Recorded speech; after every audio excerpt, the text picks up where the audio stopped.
Okay, very good. Thanks again for joining. This is Barbara Bishop at West Georgia RESA. I'm the Director of School Improvement and Professional Learning here, and today I'm bringing you some information about close reading instruction, some resources and strategies that we learned as we were a part of a close reading conference, a Common Core close reading conference in the summer of 2012. Dr. Robin Smith at Middle Georgia RESA and I were able to go to this conference and bring back what we believe are some really great resources and ideas. This presentation includes those along with a few other ideas that we have gathered along the way. So I want to start with this rather intimidating little passage here. This is an example of a qualitatively complex text. It would be complex for anyone, regardless of grade level. The materials and ideas that we're discussing today are appropriate in any Common Core classroom where close reading is used, and we specifically find the appropriateness level at grades 3 through 8. This particular paragraph is an adult example, just to give us a starting point for our discussion. So many times we have selected as teachers some very rigorous, qualitatively rich text and asked kids to access it. And I know in my own teaching at the high school level, I was guilty many times of using the phrase, read this carefully. Let's read carefully. Be sure and read this carefully.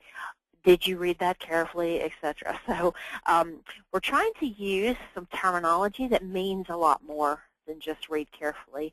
I put the phrase up here to remind us and to remind me that when you ask somebody to read carefully, it is very difficult to gauge whether or not they are doing so. So part of our close reading strategies are intended to make more public and more overt the actual reading process.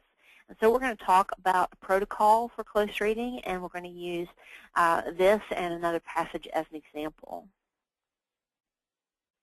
So our objectives, our learning targets for this session, to gain more knowledge into how we teach students to read closely and critically, to get a working definition of close reading, and to understand the importance of close reading routines, particularly as we work within the college and career expectations of the Common Core curriculum.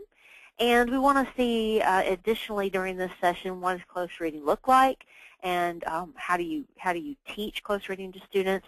What are you currently doing that already supports this kind of close reading, and what might you want to change in your instruction in order to lead students more directly to close reading success?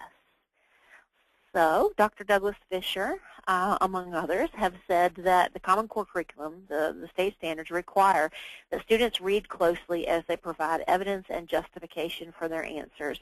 This particular close reading protocol strategy that we're going to discuss is based on justification.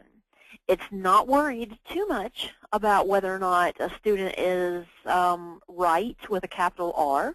It instead is focusing on building the confidence for students to make their own determinations about what they think and to be able to justify what words within the text or what inferences they made from the words in the text that led them to that belief. So you likely remember the Partnership for the Assessment of Readiness of College and Career. That entity continues for many states to be the assessment organization for the Common Core ELA, literacy, and math. In our state, the PARC is not going to serve as the assessment entity. However, we have been told that the milestones test that our students are working towards, our second-generation assessments, if you will, are very much PARC-like. And so the advances described by the PARC in ELA and literacy for for Common Core standards remain very relevant to us. And I like this slide in particular because this slide is, I believe, in one visual, the big ideas in both math and ELA. The big changes, the big advances or shifts, as they sometimes call them, is that we have moved to a place where informational text is now as important as literary text had been in the past, that we now emphasize argument, informative, explanatory writing, and research, that speaking and listening have their rightful place at the table with reading, writing, and research, more so now than they ever did before, and also that we expect and invite and thank our colleagues in 6-12 grades, history, science, social studies, and technical subjects for directly teaching ELA Common Core literacy standards with us, and that's, of course, going to help. So this is one of my favorite little images. It is a reminder that indeed with Common Core, reading and writing are truly married. And that has always been best practice. It has always been a great idea for reading and writing to be integrated, and for the listening and speaking and the research and the reading and the writing all strands to move naturally in and out of one another. That's always been best practice. But now it's much more than best practice. It is like the instructional mandate. It's the expectation.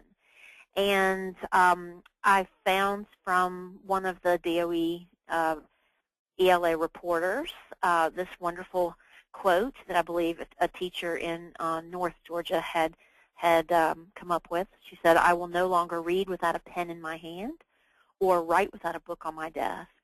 And I like to tell the students that that is the wedding vow that reading and writing have taken. And, of course, it doesn't necessarily have to be a pen. It could be any way in which you are annotating or highlighting a text, engaging with the text in a critical way. And it also doesn't have to be technically a book, but there's any sort of source there that would be with it. It's a great reminder that the purpose of reading is to find out information that you then would want to express and write about, and that when you are writing, you are expressing something that you just recently read or heard. So that integration is key to this close reading process. In fact, this close reading process becomes a close writing process.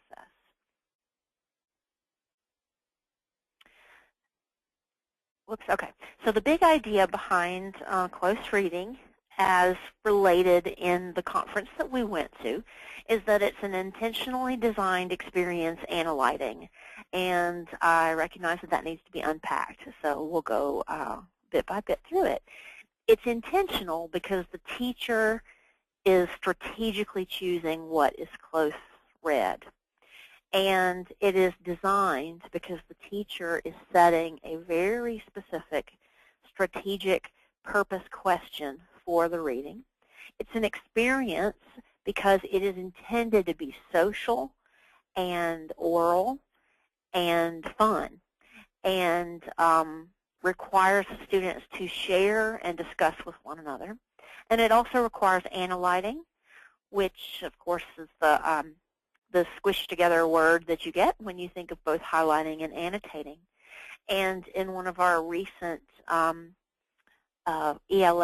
Academy sessions, we asked a number of teachers to describe the difference between highlighting and annotating, and they provided lots of great examples.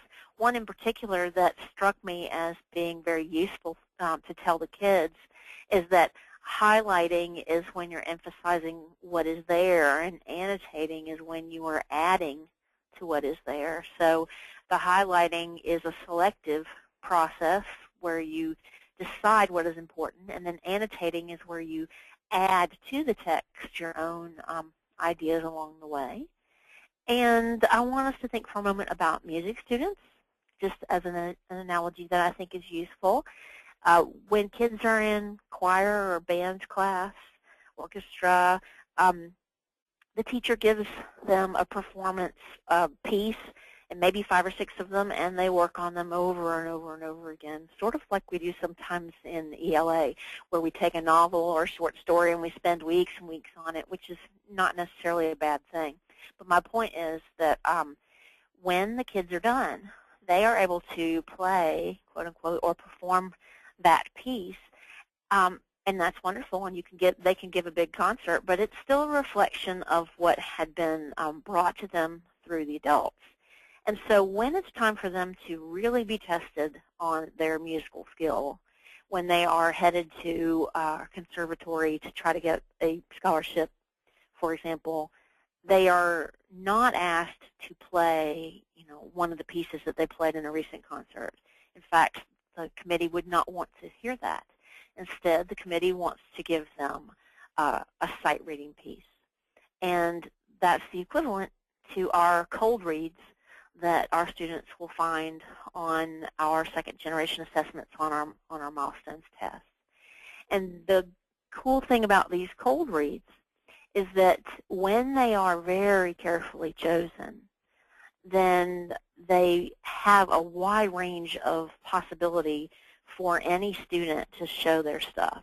So for example, if the music committee chose a Bach piece and they wanted the kids to play that, it could be that that particular piece is solid enough and has enough structure that even somebody who's a struggling musician could start it and make their way through it and sort of make some sense with it.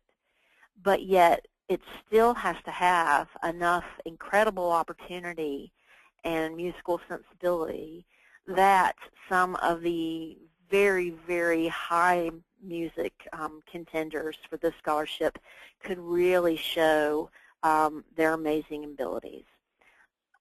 Although I know that took me a little while to explain that scenario and that analogy, my point is that in the same way that a true musician knows exactly what piece of music would make a wonderful audition piece, a wonderful sight read, teachers, English teachers, intuitively know what would make for a very excellent close read. First of all, there are a few characteristics of a close reading passage that we want to understand and to value, and we'll talk some more about them as I move forward.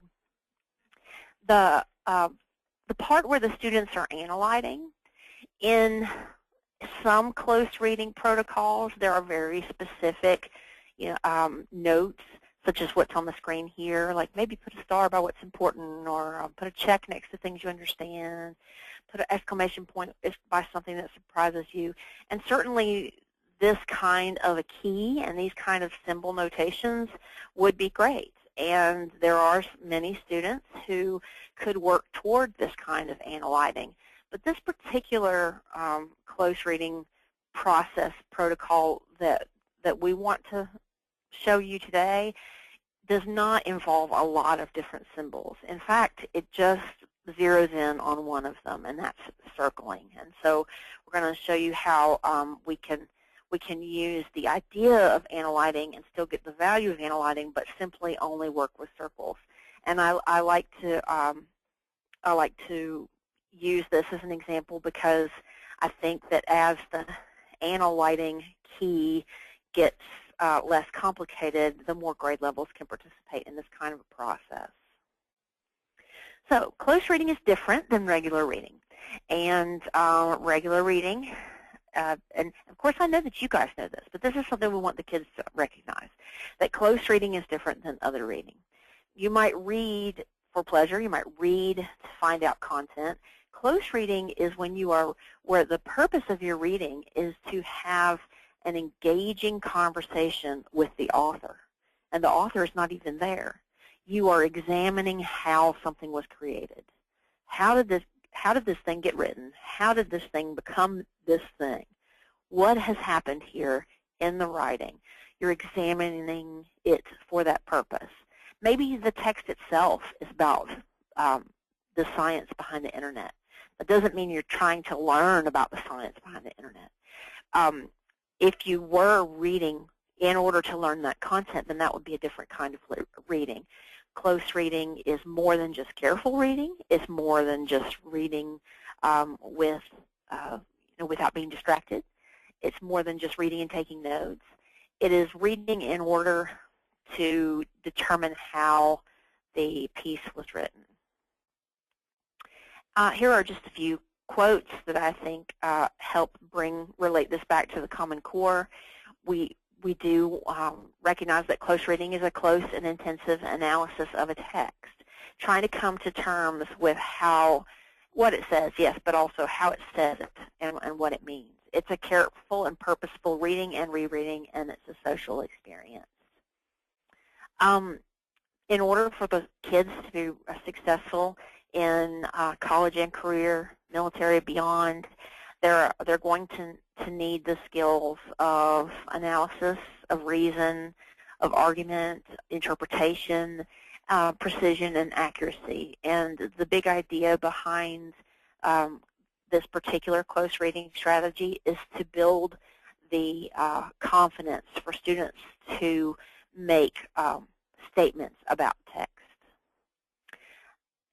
The Common Core reading #1 umbrella standard or anchor standard, whatever you might want to call it, the one that shows us the end product for the high school graduates, is that students will read closely to determine what the text says explicitly, make logical inferences from it, and cite specific textual evidence when writing or speaking to support conclusions drawn from the text. In other words, the terms read closely and also the terms read independently are found running completely through the standards for reading, and also echoed again in writing, where students will write independently. We're looking for a rich and rigorous evidence-based conversation about the text amongst students and teachers, and to have students revisit the text for evidence and to support their argument in logical, careful, and precise ways.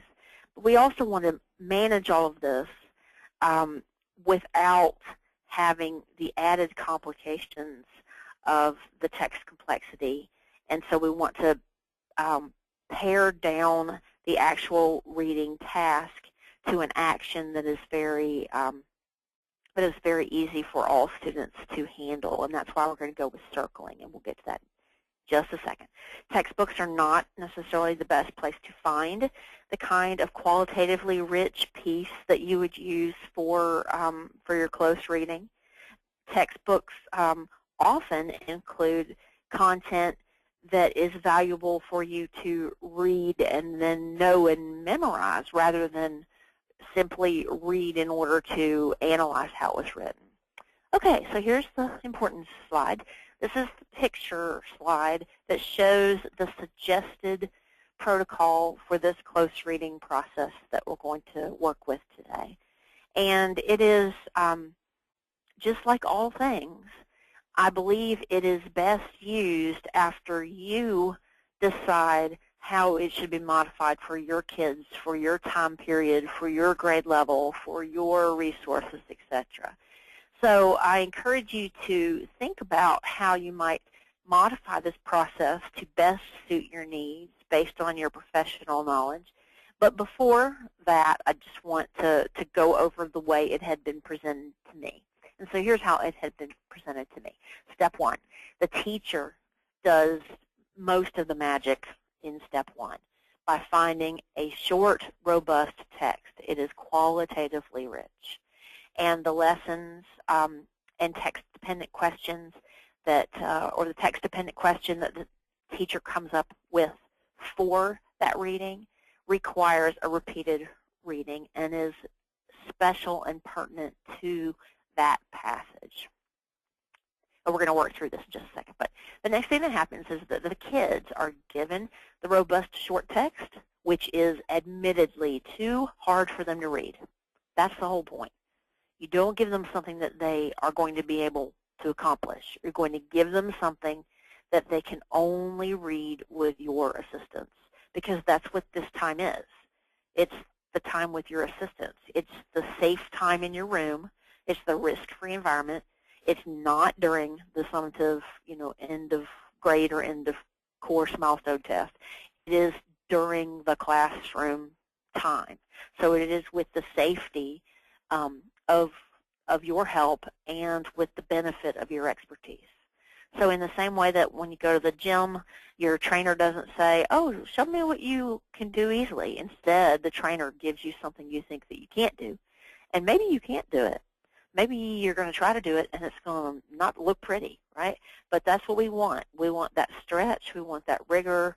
We want that difficulty. And even if the result is, wow, this is a little too hard for me, I think I will need your help, well, then all you've really done there is show that you've chosen something worth taking a look at in terms of your text that you chose. Anyway, so the kids are going to spend, we're looking at that green column now, that second column. The students are going to do their annotation with pencil or pen, sticky notes, whatever. The way that I suggest that they do it is just with a pen or a pencil and only with circles. And when we work through the actual text here in a moment, I'll show you what that looks like. And the students are going to take the reading question that you've given them, the reading purpose, and go in search of some textual evidence and find it and put circles on it. Now, some kids in this minute and a half of independent reading might not circle anything. I mean, this is, in fact, something that you've given them that is too hard for them to read. Some of them will not circle anything. That is okay. What's going to happen in the remainder of the lesson with the social supports with everyone else is going to still bring that student to a point where he can or she can engage with the text.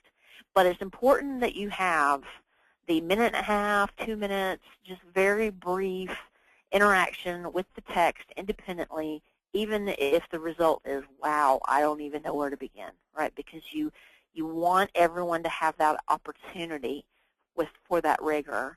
And then the safety net comes in when, okay, well, if you didn't get very far, that's okay because now we're working together. All right, then in the third column, the teacher is going to read aloud to model prosody. And if you remember your reading instruction courses in college or your master's degree or other PL or whatever, then you likely remember that prosody is one of our terms for the music of the language, the inflection. And a reader with true comprehension of any given text is able to read with a great deal of inflection and natural stress on the rhythm and the key words that would be emphasized. You are the very best reader in the whole room. That is just the absolute truth. And so this is the time in the course of the class period where what the kids are getting is an opportunity to hear you read. And although it can sometimes be unnatural or even annoying or embarrassing to read out loud with a great deal of expression, that's what the kids need. And research shows that the students who are able to hear the natural inflections and the music of a text are more likely to comprehend it. It builds their own fluency ability, which is connected to their comprehension ability. But certainly you don't want to do this for too long. So the teacher is going to read aloud the model prosody, but only for like maybe 60 seconds, just so the kids can go, oh, that's what it would sound like if I were like a really great reader and I read that out loud. That's what that would sound like. Then this is where the fun part is. The kids are going to work together, and they are going to share what they circled and talk about why they circled it. And then the teacher is going to lead them through a social process where we are outing into the full group discussion what individual students have circled and talked about. And then at the end, the teacher is going to read the same thing that the kids read independently, but she or he is going to read it out loud along with the thinking, with the modeling of the thinking that would go along with it. So thanks for hanging in there as I went over these little steps. Now we're going to talk about how to actually get that accomplished.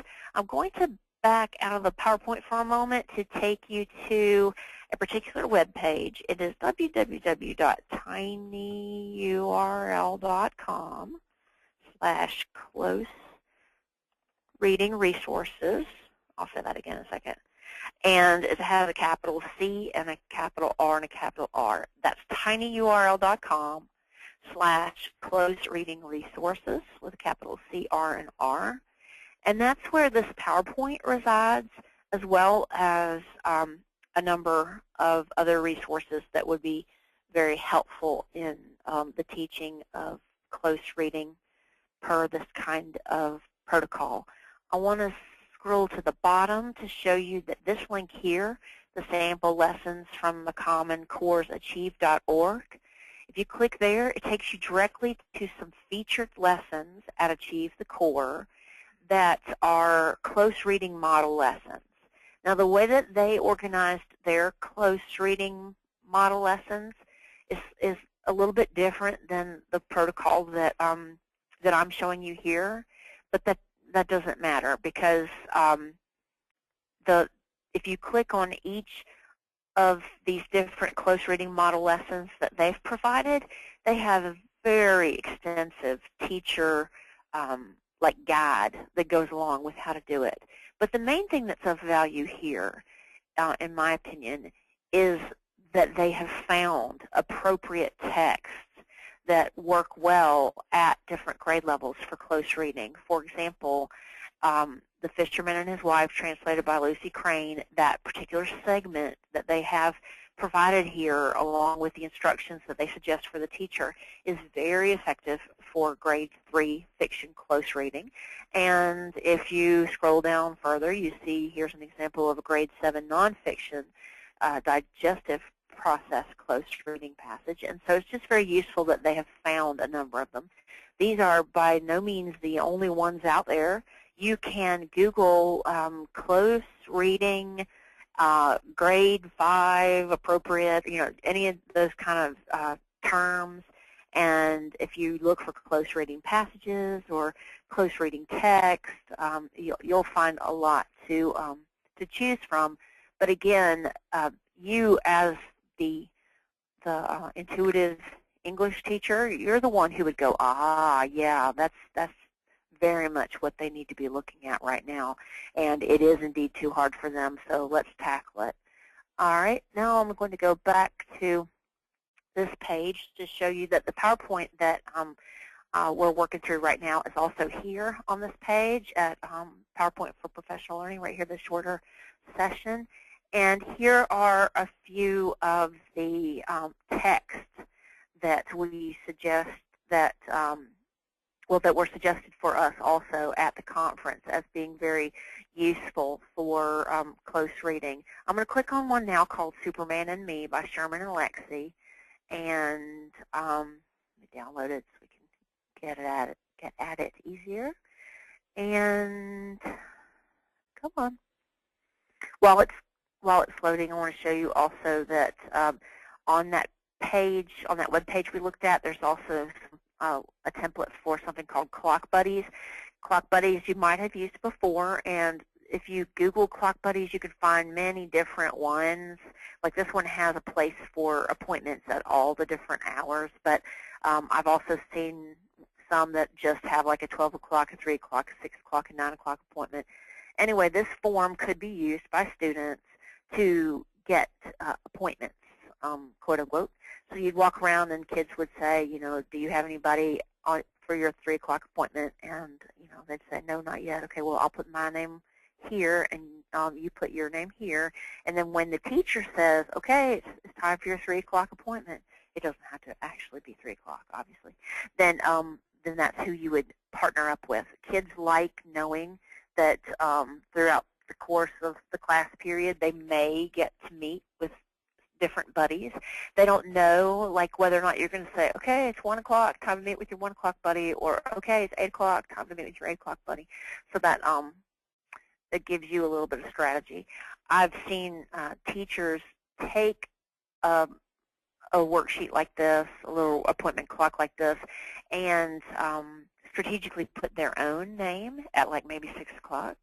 And so then, everybody in the class has the same form. Everybody's walking around getting appointments, but it just so happens that one student is handed a form where 6 o'clock is already pre-filled in with Mrs. Bishop or whatever, so that the teacher can say, okay, it's 6 o'clock, and know that that while other kids have little partners to go to, this particular kid is going to work with you. So that's just a little byproduct there.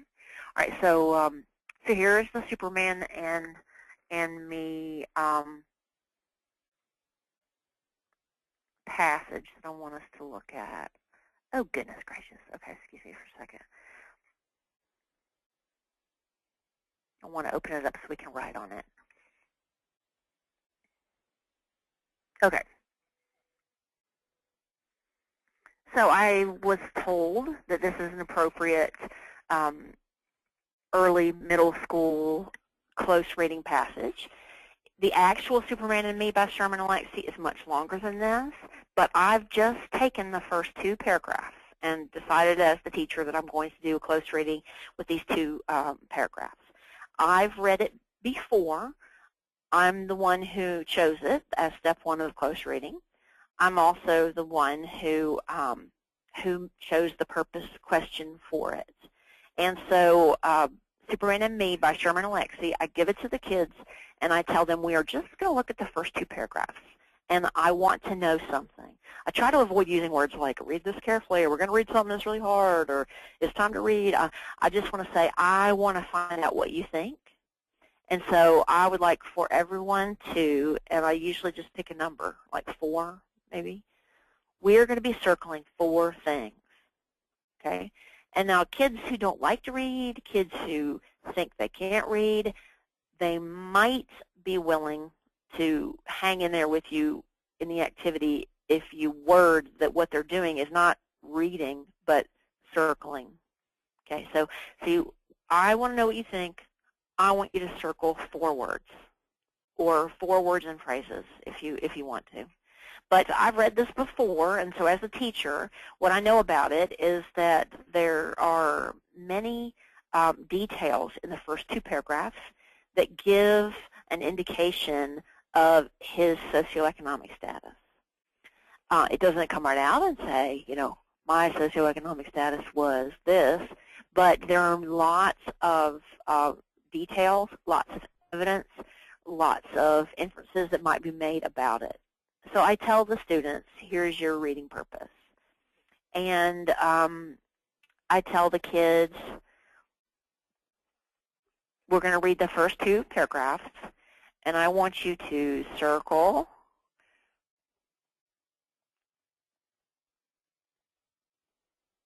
evidence. Of course, I can use any language I want. I can, I can say, find examples. I can say cite evidence. I can say circle evidence. Just depends on who I'm working with. But circle evidence of his, sorry, I have to write this little thing, of his, and depending on what grade I'm working with, I could say his socioeconomic status, or his wealth, or of his parents' income. I'll just use income for this example. Okay, so the kids are, according to the PowerPoint, are going to,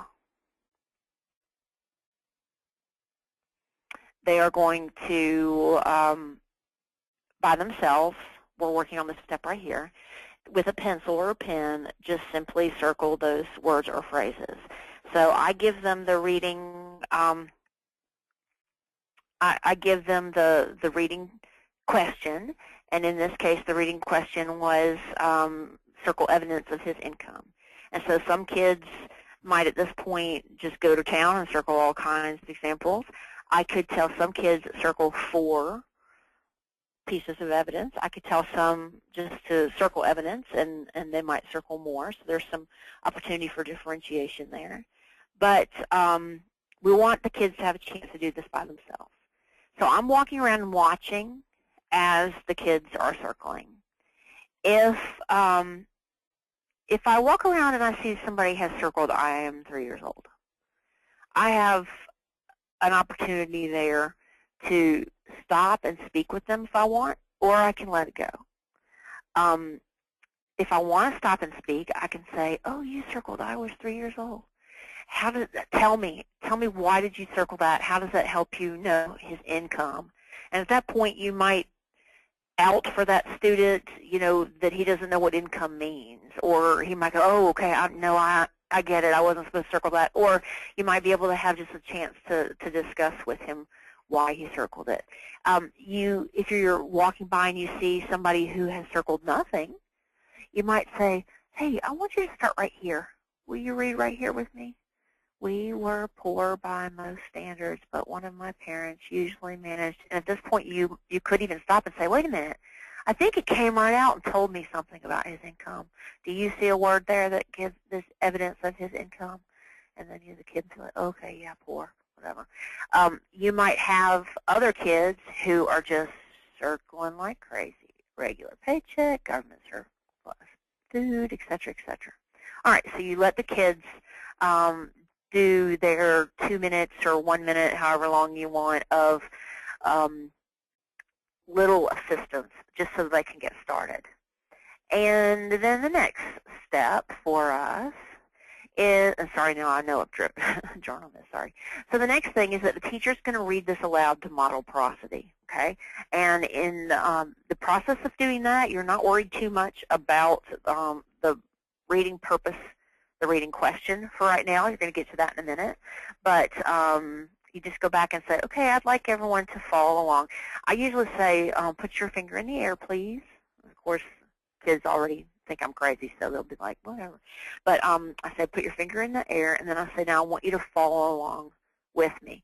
Follow along with your finger. And the reason why I say that students should follow along with their finger is because sometimes kids need to follow along in that way, and many of them know that they will follow along better if they use their finger, but it's not usually socially acceptable to read, with your finger if you're like an older student. But if you, as the teacher, have said that's what I want you to do, then you sort of give social permission to those kids who might want to do it but might not want to lose face, having to do it. And then those kids who don't want to do it aren't going to do it anyway, so it doesn't matter. But I'd say follow along with your finger as I read. And now this is where you want to read with prosody. It is that library lady's voice. It can be very annoying. It can be very over the top, but that's what they actually need.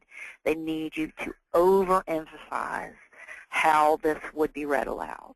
And you, as the best reader in the room, are the person that they need to hear do this. So I'll do this just for a few seconds, just so we can have that part of it done. So Superman and Me by Sherman Alexie. I learned to read with a Superman comic book. Simple enough, I suppose. I cannot recall which particular Superman comic book I read, nor can I remember which villain he fought in that issue. I cannot remember the plot, nor the means by which I obtained the comic book. What I can remember is this. I was 3 years old, a Spokane Indian boy living with his family on the Spokane Indian Reservation in eastern Washington State. And that's just as far as I would go, because you've already established, they already get it. Even just reading those 2 sentences or so, 3 sentences, they now get it. They now understand like what it would sound like if it were read out loud by a very capable reader. And the good news is we're the best readers in the room. The bad news is perhaps we're the best readers because we're old, right? So now here's the fun part. This is where the kids actually are going to do the work of the analysis. Now you say, okay, I want you to meet with your appointment buddies, and at that point the kids can find their person. You could say, it's 3 o'clock, and so now they get to meet with their 3 o'clock appointment.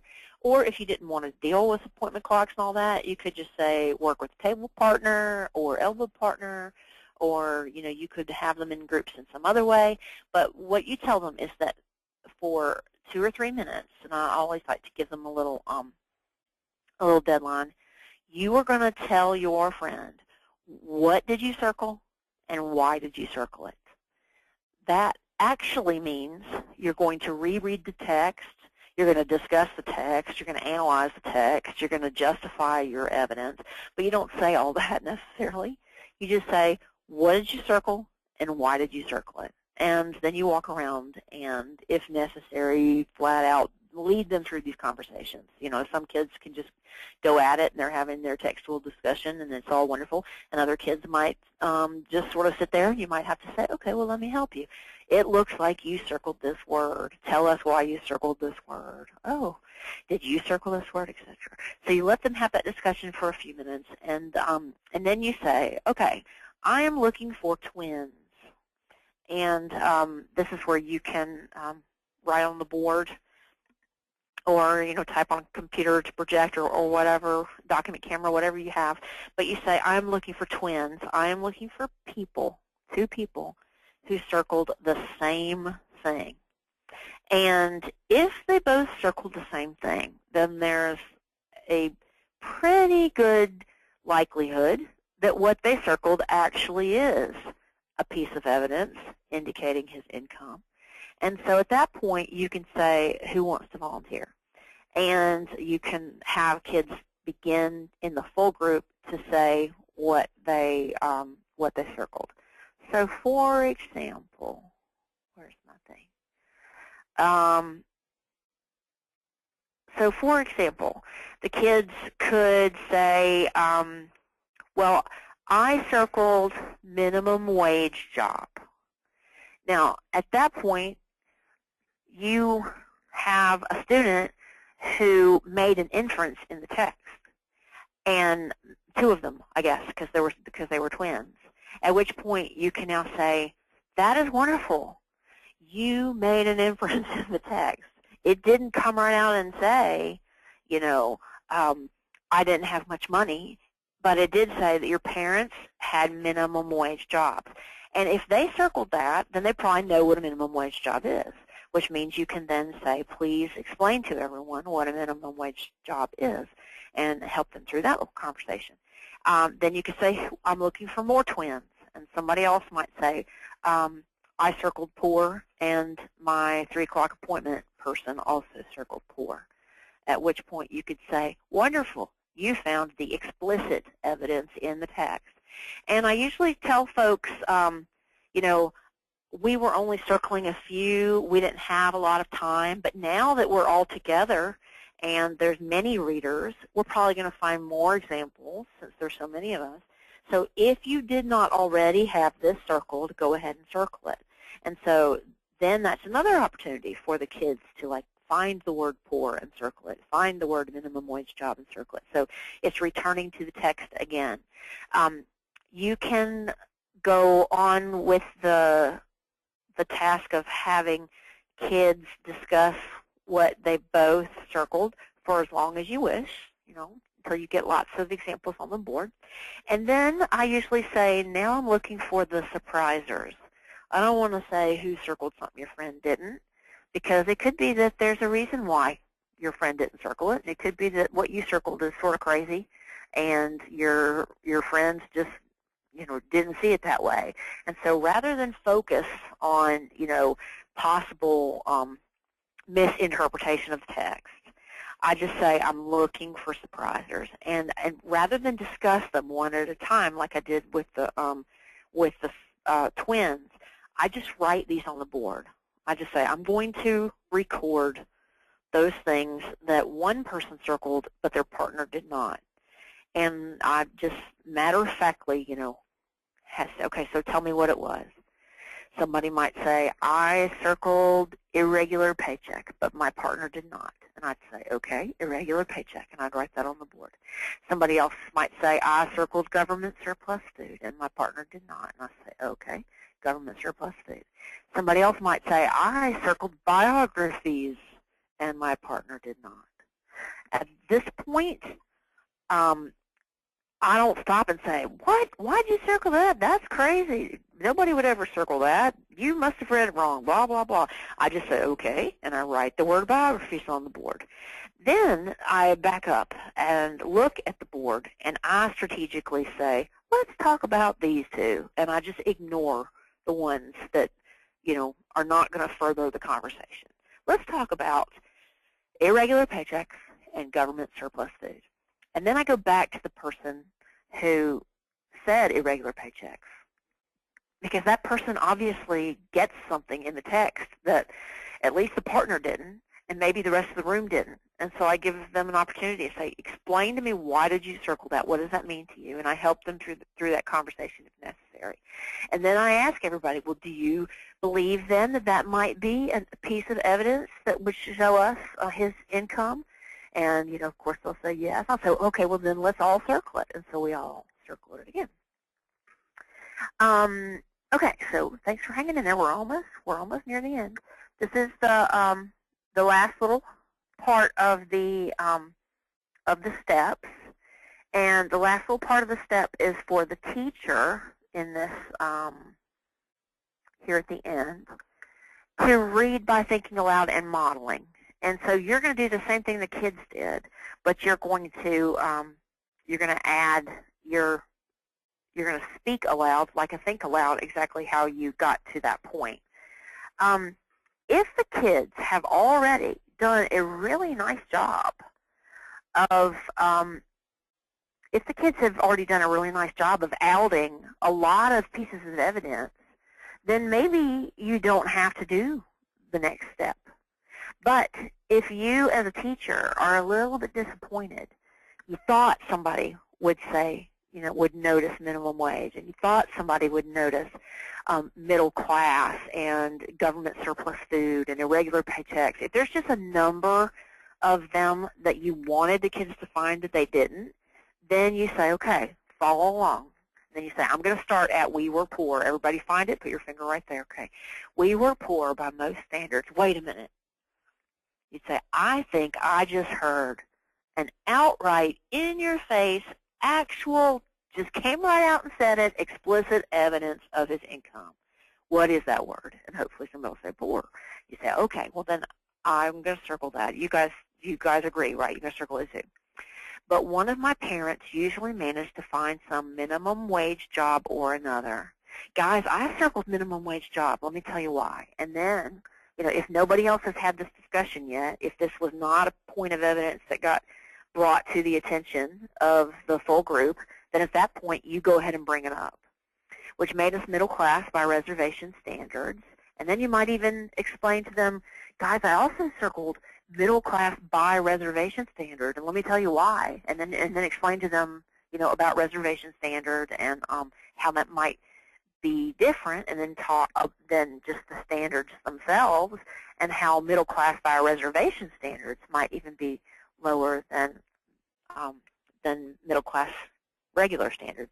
I had a brother and 3 sisters, and then you might say, guys, I actually even circled that, because that's a pretty big family, and and then you might want to say so that's another example of something I inferred, that's not explicit. I inferred that. We lived on a combination of irregular paychecks, hope, fear, and government and surplus food. And you might say, I circled irregular paychecks, and here's why, and help them know what irregular means.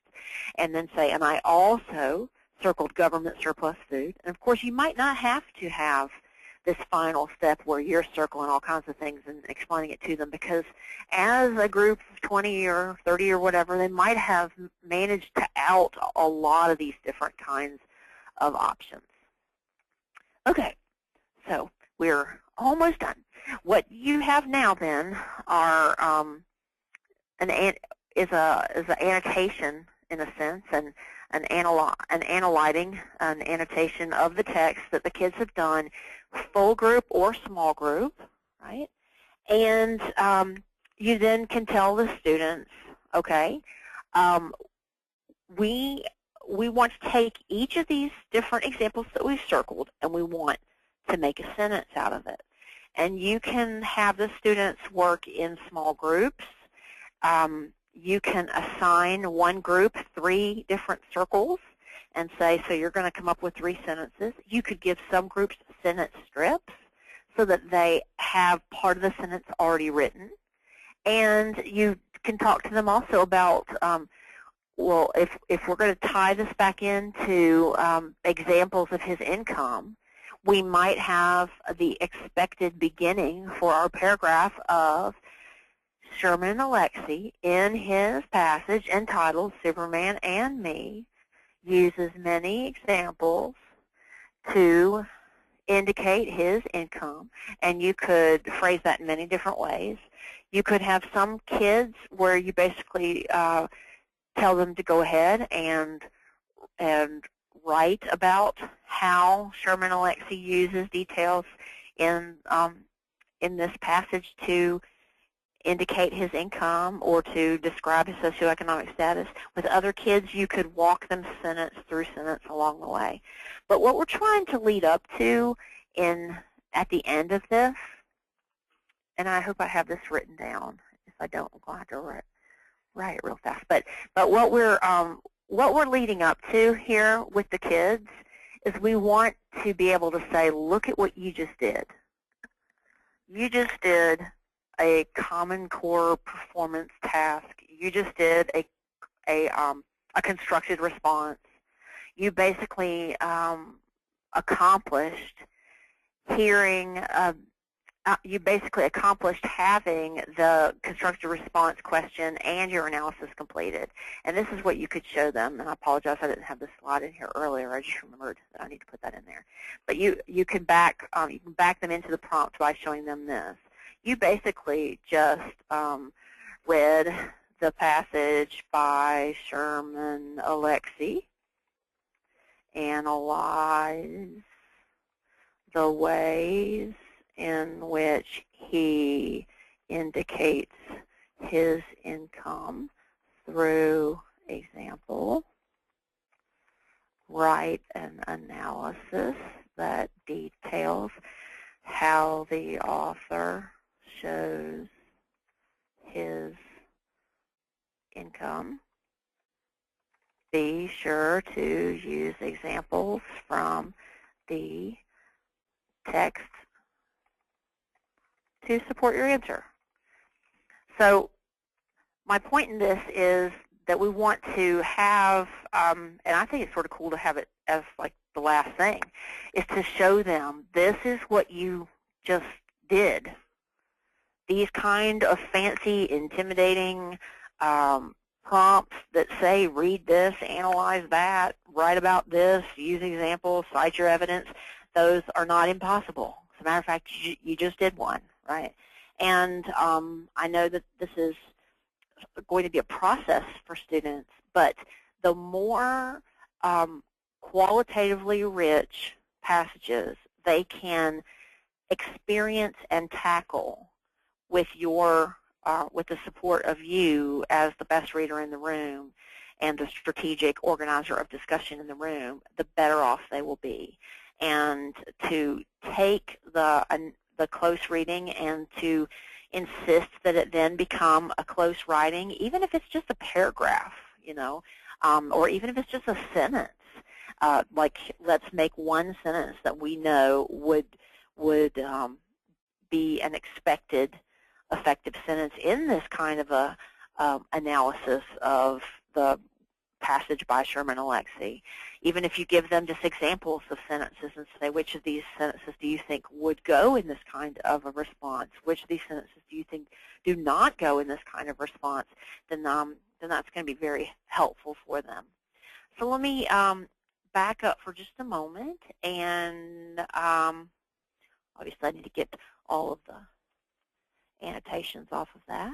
I want to show this slide again. This is the meat of the idea behind the close reading. Depending on how much time you have, depending on where your students are, what grade level, etc., what resources you have, then that will determine how you actually work a close reading in your classroom. But folks have asked sometimes, well, how many close readings should I be doing? And of course, I don't have the answer to that. It just depends on the work you have to do with the kids you have. But I can say this, if I were in the classroom right now, I would probably try to have a close reading experience like this once every 15 days or so. And I would want it to be so purely intending to serve as a confidence builder and a test of our work with rigorous text, that I would not complicate it with other things. I wouldn't give grades on it. I wouldn't use a text that we needed to read for another reason, like, just sort of like, work double time with the text. I would just purely say this next 30 or 35 minutes or however long I'm going to give it is just for us to become better readers and for us to take a look at something that's really too hard for us, but to manage to get through it anyway. And I'm going to use this process, and I'm going to get the kids talking and circling and pointing and discussing and rationalizing, and and I would not confuse it with other issues. Of course, like all things, this is a strategy that you can now adapt in whatever way you choose, but that's just how we were taught how to do it. Let me leave you with a reminder of the web page where I'm housing a bunch of this stuff. It's at tinyurl.com/close reading resources with a capital C, capital R, and a capital R. I hope that this has been in some way helpful to you. I hope you will remember also that there are other passages and suggested close reading tasks and text suggested on that webpage for you, particularly at the Achieve the Cores link. And let me know if there is something I can help you with. I'm going to return back to my webinar now and make sure that it's unmuted so that if anybody has any questions, y'all can ask questions.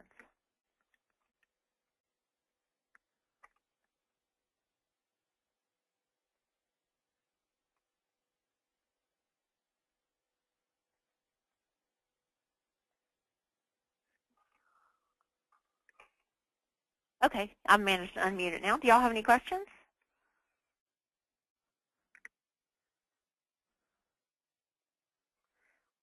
I'm going to put the recording also on that webpage. So if you want anybody else to listen to this recording with you, or if you want to just go back and listen to a part of it, you'll be able to access it. Thanks again for joining me live, Holly, because it's no fun to talk to myself. But I'm glad that we do have others who are going to access it, access the recording. Feel free to contact me if there is something I can do to help you. And my email address, again, is bbishop@garisa.org. Thanks.